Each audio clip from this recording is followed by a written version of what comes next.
Would you believe that 80% of people give up on their self-improvement goals within just a few weeks? 80%. That's a huge amount of people. Most of us start out super motivated, but then life gets in the way. We get sidetracked, we lose our motivation, and before we know it, we find ourselves exactly where we started.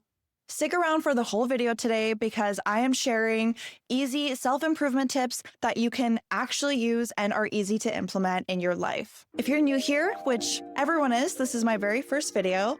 Welcome. My name is Veronica. I started Team W because I want to help people get those W's and win at life by embracing effective goal-setting strategies and habit formation. So if you are ready to kill it at life, grab a snack, get comfortable, and we'll get right into it.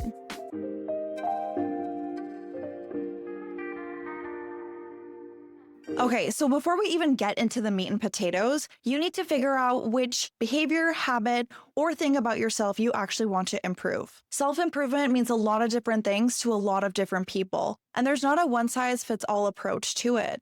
Take some time to actually reflect on what you want in your life, or reflect on what is currently making you unhappy and what you don't want anymore. Chances are you clicked on this video because you already have something in mind. Which leads me to my next point. If you already have a change you are wanting to make, be abundantly clear and specific about what that is. Are you wanting to improve your skills at work? Well, what exactly does that look like? Do you need to take a course? Do you need to spend a few extra hours after work working on specific tasks? When you're clear and specific about your vision, it's much easier to stay motivated and actually measure your progress. Okay, next up, set realistic goals. I know, you've heard this 1,000 times and you're probably really sick of hearing it. But let me tell you something about this. I work as a habit and goal setting coach. The clients that actually get to where they want to be are the ones that master goal setting, okay? And I'm not just talking about, I want to get healthy, so I'm going to work out Monday, Wednesday, Friday. No, I'm talking about making a plan to figure out how things can go wrong and if this is something you can actually achieve. More often than not, we get into this crazy headspace where we're super hyped up on motivation, we're really excited, and everything suddenly feels really achievable to us. You tell everyone your new goals and your new plans, and a week later, when they ask you how it's going, you say, yeah, I'm not doing that anymore. So how are you going to make this happen? Let's say your goal is to exercise at the gym while your kids are in swimming lessons. Great. Now, what are the potential pitfalls of that goal? Well, sometimes one of my kids struggles with anxiety and they need me to be with them. Okay, so we need to make a plan to address that. Maybe I'll ask my partner to come to the lesson so I can exercise while the kids are swimming. Or I'll have my partner put the kids to bed while I do a 30-minute workout video at home. Perfect. Now we have a backup plan so we're not entering the city of excuses or the land of excuses. The village? The town? Excuse town? Anyway, do you see where I'm going with this? Now figure out what is your why. How is this new thing that I'm doing going to affect me both positively and negatively? Now circling back to our previous example, well, exercise will give me energy and it'll help me lose weight, but it'll take away time from my family and quite frankly will be difficult to manage with a household of kids and responsibilities and work. Okay, so again, we need to circle back and address all the things we just mentioned one by one. P.S. I have a free downloadable goal setting worksheet. It's available to you in the links. It's what I use with my clients. She's all yours. Through a process like this, you're going to figure out what is actually doable to you and how you're going to make it work. You start to dial in that vision and turn it into actionable steps. Be honest with yourself about where you're starting out and what you can realistically commit to. And if anything, I'd say as a coach, set a smaller goal than what you think you can achieve. Because once you achieve the small stuff, you'll gain trust with yourself and then you'll actually know you have a shot at tackling those really big goals. Plus, you'll feed off the reward and the momentum and it'll carry you forward. I'll make a video in the future detailing every single step and strategy that I use for goal setting with my clients. When it's done, the video is going to be right up here.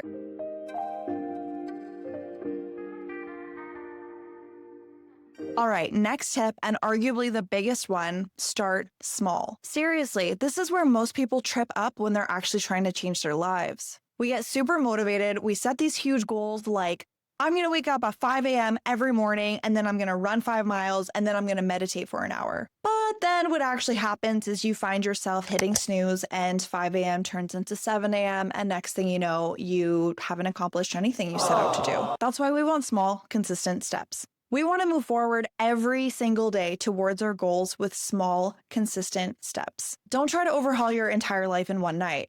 It's not going to work.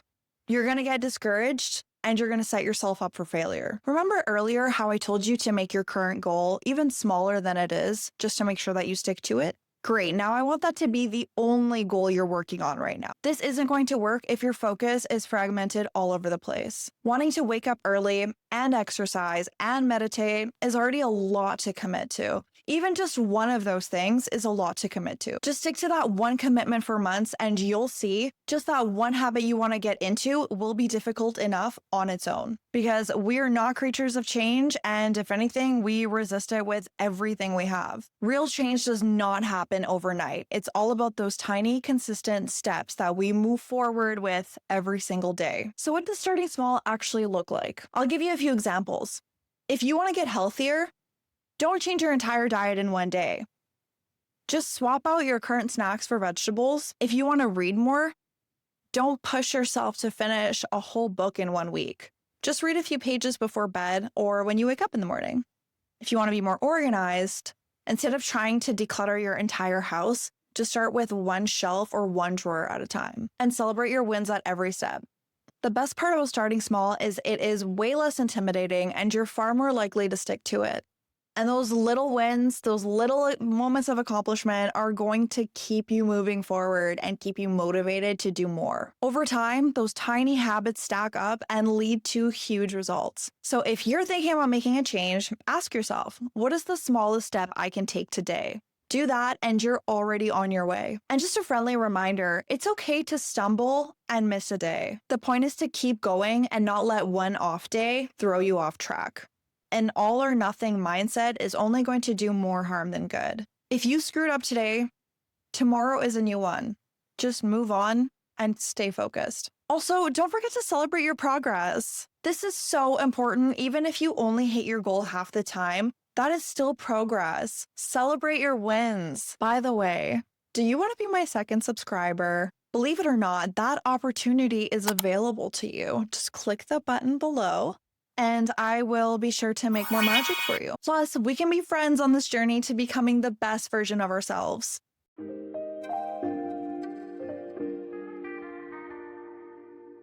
Okay, so tip number 4 is to prioritize self-care. It's been quite the buzzword over the past few years, prompting many to bathe more and get really into skincare routines. While that can be considered self-care, what I mean when I say self-care is the act of doing something that promotes your mental well-being, gives you rest, and nourishes you. We all know the basics: eat well, get good sleep, maintain healthy relationships. But for some of us, self-care might actually look like saying no more. It might even be working less, setting better boundaries, and doing activities that nourish your soul. For me, self-care means prioritizing my mental health over everything, even my ambition and drive to make my dreams come true. I set really high standards for myself and often start my day reviewing a list of what I want to get done. I tend to continue to push myself even when I'm aware that I'm stepping way too hard on the gas pedal. Nowadays, as an act of self-care, I really try not to overwork myself or to pick up any overtime. Like most people who live in this day and age,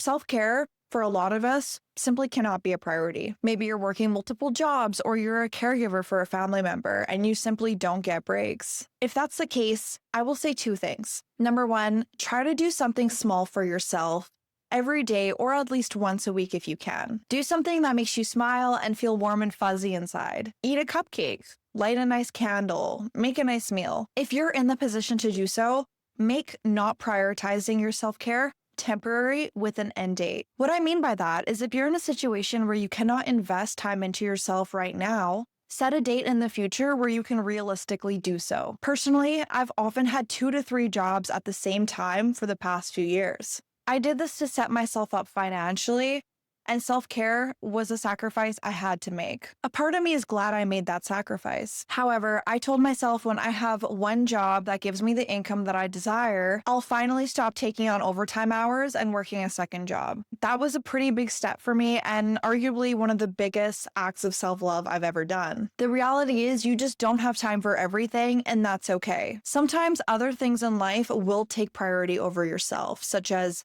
finishing post-secondary education or starting a family. Just make sure you aren't getting to the point of burnout or mentally suffering because of it. If you're frequently feeling miserable or irritable, it could be a sign that you need to start taking a few steps back. To be completely honest, while I worked those 2 to 3 jobs at a time, my mental health got so poor. It took me years to recover from that, even though I was actively going to therapy at the time and doing neurofeedback therapy on top of talk therapy. Even now, I often feel mentally burned out due to the demands from my full-time job and trying to build Team W.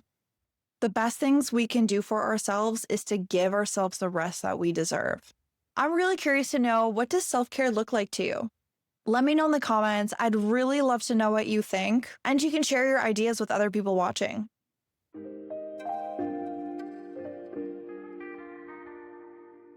Okay, here's another big tip for you. Keep learning. It doesn't have to be huge. Maybe you just watch a documentary or you learn a new recipe, or you could even hit up that Duolingo app and try to learn a few words of Mandarin. The point is to keep your brain active and curious. Have you ever heard of the 100-hour rule?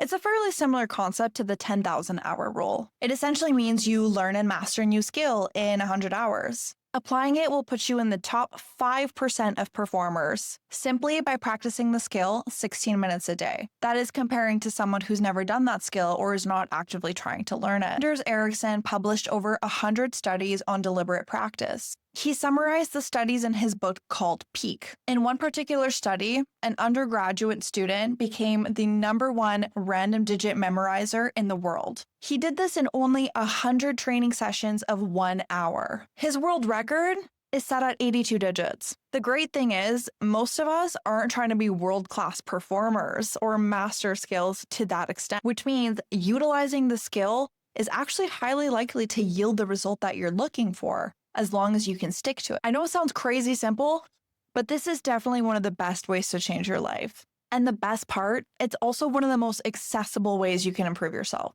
All you need is a cell phone and an internet, which most people have in their pockets. So why is learning something new so important and crucial to self-development? Well, first, it keeps your brain active and sharp. When you challenge yourself to pick up a new skill or hobby, you're literally making new connections in your brain and strengthening the ones you already have. Plus, learning new things can help you boost your confidence, discover new passions, and connect more with others. It could even open up opportunities in your personal and professional life. Now, I know you're probably thinking, I'm way too busy, or I don't know where to start. That's the magic of small steps. You don't need hours per day to learn a new skill or pick up a new hobby. Here are some super simple ways to start learning a new skill or hobby, even if your schedule is jam-packed. #1, micro-learning.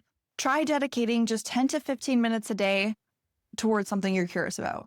Watch a short documentary, listen to a podcast, or even an audiobook while you're on your way to work. And when you get to work, if you have a habit of watching the news or reading the newspaper, try switching it up for an informational article instead. You'd be surprised at how much you can pick up in just a few minutes a day. I've personally done this to improve my writing skills. I wrote for 10 minutes every single day for 30 days, and the difference between the beginning of the 30 days to the end was astounding. #2, you can do online courses and tutorials. There are so many free and affordable resources out there. It can be as simple as watching a tutorial on YouTube, or they even have free documentaries on here. Whether you want to dance, learn how to play an instrument, code, or learn a new language, there's always a course or a video available for it. Nowadays, you can even use AI to help you learn something or to test your knowledge as you're learning it. #3, try a new hobby. Maybe you've always wanted to learn how to cook a specific dish, or maybe you want to learn how to knit or even garden. Pick one thing and give it a shot. You don't have to be perfect. Half the fun is in the process, and you'll get way better the more you practice. And the final idea is to challenge yourself at work or at school. Volunteer for a new project or ask to learn a new tool or software. Even if it feels a little bit intimidating at first, you'll grow so much just by stepping outside your comfort zone. And you'll appear more driven and motivated to your teachers and your employers. And here's the thing, you don't have to stick to something forever. If you try painting and realize you don't like it, just move on and try something else. The point is to stay curious and to keep exploring. Every new thing you learn adds a layer to who you are. So if you're not sure where to start, make a list of everything you've ever been curious about. Doesn't matter how random it is. Maybe you want to learn how to juggle or change a tire. Just pick something and start. Remember, you're not trying to impress anyone here. You're doing this to continue to develop your skills and your character while keeping yourself sharp as you age. It's also about enjoying the process, challenging yourself, and having fun along the way. Plus, you never know when a new skill might be handy or might spark a new passion of some kind. Tip number 6, surround yourself with positivity. Let's talk about the power of your environment, specifically the people and influences you surround yourself with. This can make a massive difference in your self-improvement journey. You've probably heard the saying, you are the average of the 5 people you spend the most time with. Personally, I completely agree with this statement. The attitudes, habits, and energy of the people around you will either uplift you or bring you down. My mom always said, your friends should be better than you so that you're always striving to do better too. When I took this to heart, I finally started becoming the person that I wanted to be, because I was so motivated by everyone around me who was just killing it at life. So how do you surround yourself with positivity? First and foremost, I would suggest evaluating your circle. Take a moment to think of the people that you interact with the most. Do they inspire you, encourage you, and support your growth? Or do they tend to be negative, critical, or even stuck in their own bad habits? This isn't about judging other people. This is about being mindful of who and whose energy you're allowing into your life. Purposely seek out positive influences. Look for people who motivate you and push you to be better. This could be friends, family, mentors, or even online communities. Join groups or clubs that focus on things you want to improve, whether it's fitness, creativity, or personal growth.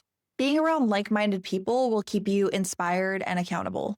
And of course, try to limit negativity. Sometimes you can't completely avoid negative people, like that coworker or family member that drains you every single time you're in the same room as them. But you can try to set boundaries. If someone's always complaining or bringing you down, try to limit your time with them or steer conversations in a positive direction. Fill your mind with uplifting content. It's not just about the people. Think about what you watch, what you read, pretty much anything that you expose yourself to. If you're finding yourself down after you're spending some time scrolling on social media, it's likely because you're viewing content that's making you feel bad about yourself or is prompting you to compare yourself to other people, which we don't want to do. Follow social media accounts that inspire you, motivate you, listen to motivational podcasts, and read books that inspire your growth. The more positivity you feed your mind, the more optimistic and motivated you're going to feel. And lastly, be the positivity that you want to see. Encourage others. Say hi to people. Keep the door open for them. Celebrate their progress and their goals, and share your own progress with them. Positivity is contagious, and when you uplift others, you'll find those feelings coming right back to you. Focus on what makes you feel good and fuels you. You'll see very quickly the difference this can make in your mindset and your journey.